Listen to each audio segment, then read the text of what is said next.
Oil is so important, and any potential disruption is so damaging to the global economy. It would happen in an instant. The petrodollar is also a major factor, which has kept this monopoly alive for so long. Commodities are priced in US dollars, and that gives the US such an advantage. Some argue that having the reserve currency gives the US the ability to export their inflation abroad. Understand the ins and outs of oil, and you will understand its effect on the global economy. You came here for the truth, so let me unveil that for you. Today we're going to have our focus on oil. I believe that this could be a trigger for the next financial crisis. We'll get into some of the details of oil today. I think that this is the most important commodity that there is. You can see that the price spikes in an instant when there's something wrong. But today, we see some unusual happenings with oil. All right, this is the price as of this recording right here. UK oil at about 75 and the US oil, WTI, at about 65. So we've got a pretty fair disparity in between the two right now. Usually though, you will see the Brent higher, but it seems like there has been a little gap in between the two. And looking at this crude measure, by one way of analyzing it, we are seeing the largest oil shock since 2008. Now, this is according to Bloomberg, and I just wanted to touch on this right here. On the way up, now we saw how prices definitely did spike up in this period of time, and everybody was thinking that this would be the best investment to get into until suddenly commodities crashed. And so we had a period of time where nobody wanted anything to do with any of these commodities because the global economy tanked. So of course you don't want industrial type commodities, you don't want to touch oil, you don't want to go into any of these type of investments. So a lot of people were losing their jobs. You saw businesses that were really losing out at this period of time.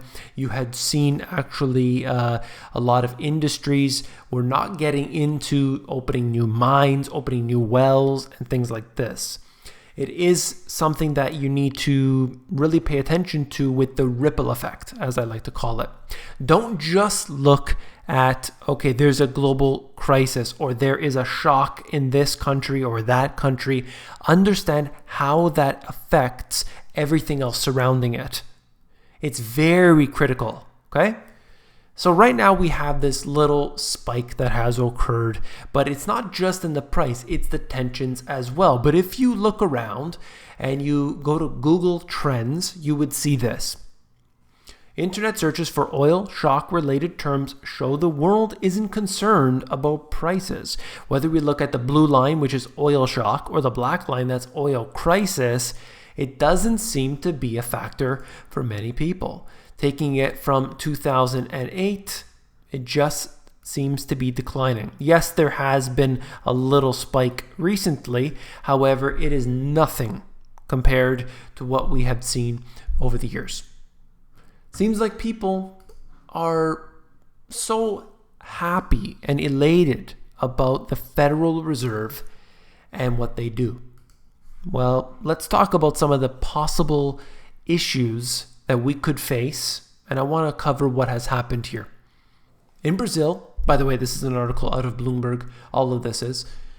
In Brazil, a strike by truckers protesting the price of fuel brought the economy to a halt over the past week, interrupting exports of soybeans, coffee, and chicken, and prompting some to call for a return for their, situations that they have going on right now. In India, prices for diesel and gasoline have hit multi-year records, leading to demands for the government to cut taxes and for a price cap to be imposed on state-controlled oil natural gas corp, self-defeating expert, and it goes on.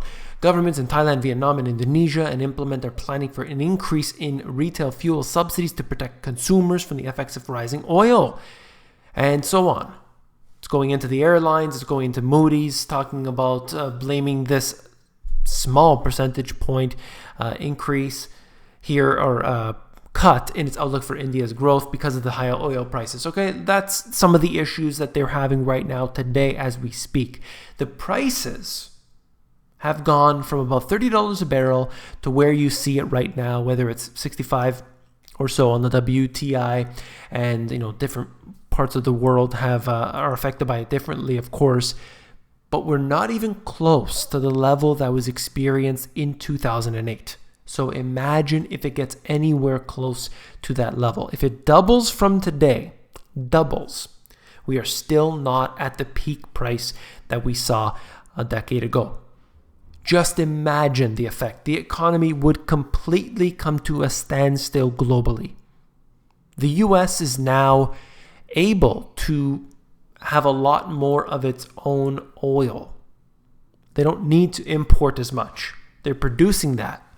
Now, the method they're using to do that, I think that is hazardous. However, they are doing so, and it has been allowing them to be more of a net exporter of oil, at least what they predict in the coming years. We'll see what happens. But it doesn't really matter if the US is the only one doing well. If it's the only country that could do well at this time, it can't somehow sustain itself. All countries need other countries today because of globalization. There will at least be a period of time where there are disruptions, and so we need to pay attention to that, okay? It's very, very important to understand how one country affects the other. If the US is exporting mass quantities of soybeans to China, and China has a slowdown, well, then the US needs to find other buyers. In that time, you're going to have a obvious and very clear turmoil in the market. Over a barrel. Crude oil prices during the 1991 Gulf issues there, price spikes were merely a return to the pre-1986 average. They still helped spark a global recession.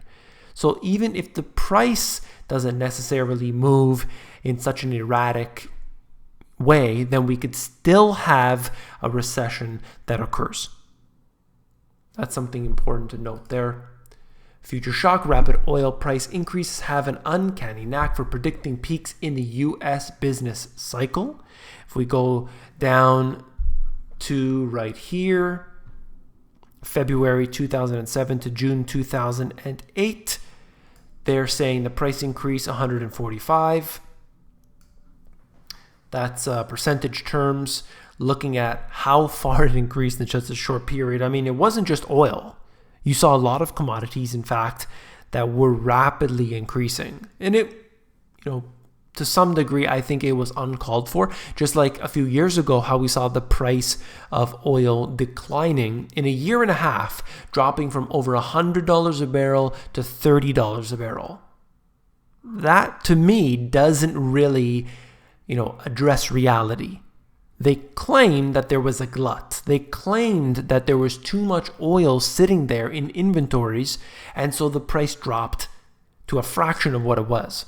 And then all of a sudden today, we see it turning around. What happened to all that glut? What happened to the inventory? There's more in here. I'll just go on. Looking at this now, out of the AP, we are looking at the conditions that we're seeing today. Well, they're suggesting to us that we are going to expand, I should say the US GDP is going to expand 2.8% this year. I think that we should be concerned about what's possible, what could happen, and be hedging our bets. Doesn't mean that you can't buy your 7 shares of Amazon. It just means that we need to pay attention to the possible scenarios that could occur. That's all I'm saying. All right, there's more in this article here. I've had second thoughts about it. I'm just going to skip it. We don't need to fear anything because the FANG stocks have once again made everybody happy. We've surpassed the level that was experienced before, all-time record highs on the FANG Plus index here.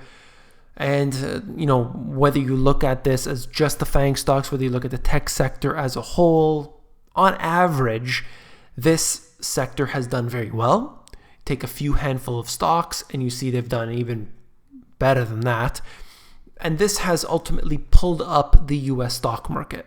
It is these stocks here that have definitely led the charge. I'm seeing that these have just gone far and far beyond, in many ways, what was seen during the financial crisis. We can look at so many different indicators.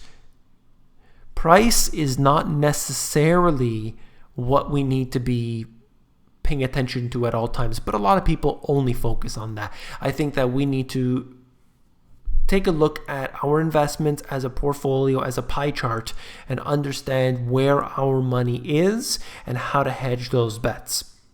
That's all I'm going to say for this video. If you found it informative, please give me a thumbs up. When you give me a thumbs up, it helps to support the channel, so I do appreciate that very much. Thank you. And last but not least, if you want the best financial education that the schools never taught you, these books are what you need. My first book talks about the 4 asset classes and how to profit from it, whereas my second book gets into familiar issues, but I also talk about earning income, reducing your monthly expenses, and so on. The government provides us with an education system that never teaches us financial education. It's missing a whole chapter. It's missing something so important that 100% of people need to know. So in these books here, I cover that. I cover what people need to know. If you want to become a stock trader, this is probably not the book for you. If you want to know, what JP Morgan's finances look like today, this is not the book for you. If you want to understand the financial system, how to profit from it, how to earn income, these are what you need to look at. If you want to flip through the books, just go over to Amazon. Links are in the description below. Take care.